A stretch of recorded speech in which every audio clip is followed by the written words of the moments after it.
আমার বাবা কি করলেন সেজন্য আমি দাঁড়ি। আমাদের সন্তানদের রক্ষা করার জন্য এসেছি, কারো বাপের প্রয়োজনে আমরা এখানে আসি।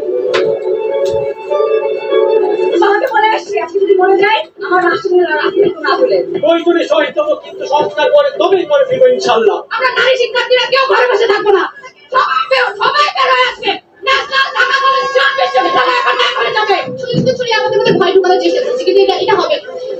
হ্যালো গাইস, কেমন আছেন সবাই? আশা করি সবাই অনেক অনেক ভালো আছেন। বরাবরের মতো আমাদের নতুন আরেকটি ভিডিওতে আপনাকে স্বাগতম। আজকের ভিডিওতে আপনারা দেখবেন বর্তমান বাংলাদেশের এই মর্মান্তিক পরিস্থিতি, কোটা আন্দোলনকে ঘিরে আমার শিক্ষার্থী ভাই বোনদের কিছু সাহসী গর্জন বা সংগ্রাম, যে প্রতিবাদী গর্জনের ভাষা শুনলে আপনার গায়ের লোম দাঁড়িয়ে যাবে।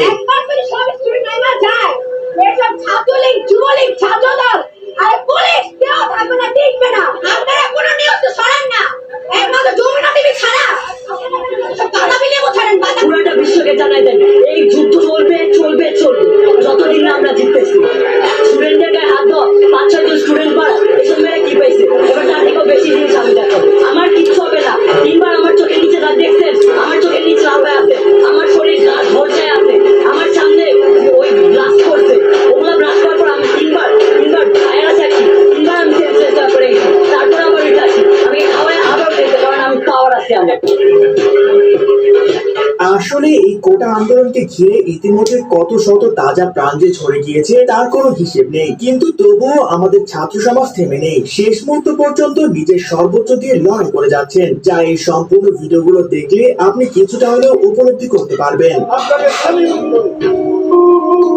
গোটা জাতি আপনাকে সেলিউট সারা বিশ্বে আজ আমার কথাই দিয়ে আমাকে প্রশ্ন করে তোমার গ্যালারিতে কেন এই ছবি?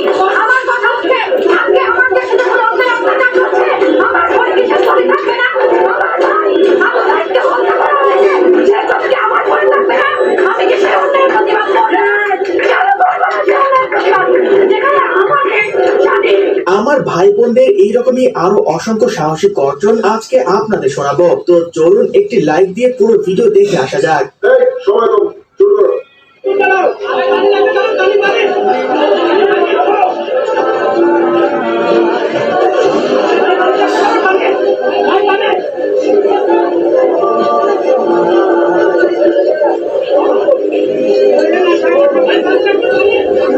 ওনার নাম মীর মুগ্ধ, একজন সফল ফ্রিল্যান্সার যার এগুলোর কোনো প্রয়োজন ছিল না, কিন্তু তবুও তিনি আমাদের জন্য লড়াই করতে করতে তার জীবন দিয়ে দিয়েছেন।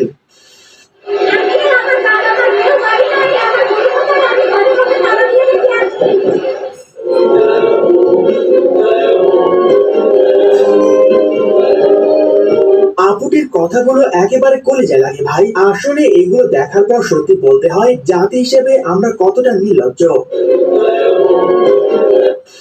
এই ছাত্র আন্দোলন, কোটা সংস্কার আন্দোলন নিয়ে যে সকল ক্ষয়ক্ষতি হয়েছে, ক্ষয়ক্ষতি কিছুই না। ক্ষয়ক্ষতি কেন কিছু না? এই ক্ষয়ক্ষতি যে সম্পদের ধ্বংস হয়েছে সেগুলো তো জনগণের সম্পদ, ট্যাক্স দিয়েই করা হয়েছে, এগুলো জনগণের সম্পদ। এগুলো হয়তো ভবিষ্যতে আমরাই আবার গড়ে নিব, কিন্তু একটি প্রাণ যেটা আমরা হারিয়েছি, একটি প্রাণও কি আমরা ফেরত পাবো? এই প্রাণ কি ফিরে আসবে? আমাদের মনে রাখতে হবে মুখ্য জিনিসটা কি, প্রাণের মূল্য কিন্তু কোটি কোটি কোটি কোটি কোটি টাকার থেকে অনেক বেশি। একজন সুযোগ্য বাবার সুযোগ্য পুত্র, আপনাকে মন থেকে সালাম জানাই। তিনি হচ্ছেন বাংলাদেশের প্রথম প্রধানমন্ত্রী তাজউদ্দিন আহমেদের ছেলে।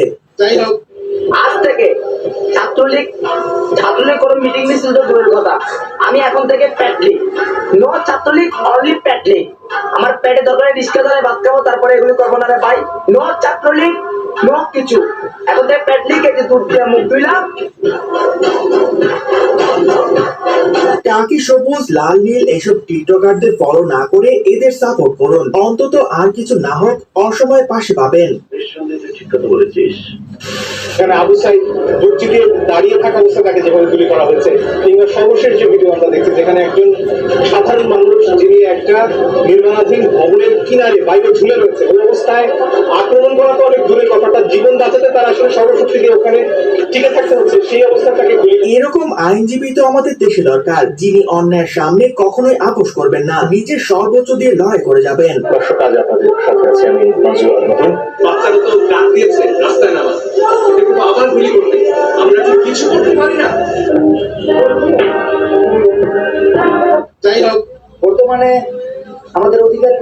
জানেন? মাত্র 5 জিবি ইন্টারনেট। কত আদরে ভালোবেসেছি তোমায়। নেটও ঠিক হইল, দেশের পরিস্থিতিও অনেকটা স্বাভাবিক হইল, ওটার ওরা হইল, মাঝখান দিয়ে আমাদের মায়েরা শুধু তাদের সন্তানদের হারাইল। কত আদরে ভালোবেসেছি তোমায়। যেখানে অন্য কন্টেন্ট ক্রিয়েটাররা বাসায় চুরি করে বসে আছেন, সেখানে ওমর ভাইয়ের মতো কয়েকজন ভালোবাসার মানুষ তাদের পাশে দাঁড়িয়ে সাহসিকতার পরিচয় দিয়েছেন।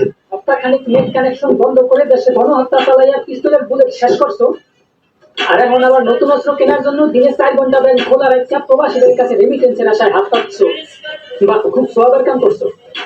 তো প্রবাসীদের পক্ষ থেকে একটা কথা বলে শুনে রাখো, তোমরা দিনে 4 ঘন্টা না, যদি মাসে 30 দিনও ব্যাংক খুললে দরজার সামনে বাকি নিয়ে বসে থাকো, রেমিটেন্স কিন্তু পাঠাইতেছি না আমরা। তাতে প্রবাসীদের কোন তাইবা ফালাইও তোমরা।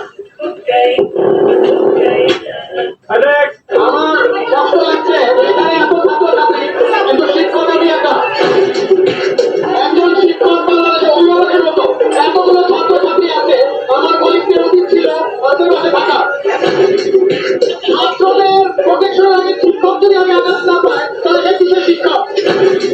আসলে শিক্ষক হলে এমন হওয়া উচিত, ছাত্রদের উপর নির্মম অত্যাচারে যার বুক কেঁপে ওঠে না, তার আসলে শিক্ষকতা করার দরকার নেই। সবাই করে পুলিশ, সবাই করে পুলিশ, কথা আমি আর আপনি বিশ্ববিদ্যালয়ে গেলে পারি।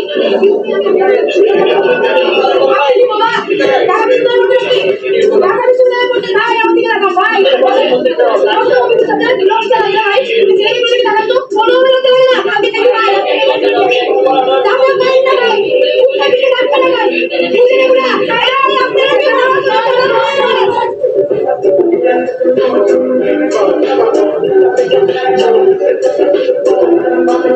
একজন মেয়ে হয়ে আপুটি পুলিশের সামনে দাঁড়িয়ে চোখে চোখ রেখে কথা বলার যে সাহসিকতার পরিচয় দিয়েছেন, যা সত্যি প্রশংসা পাওয়ার মতো।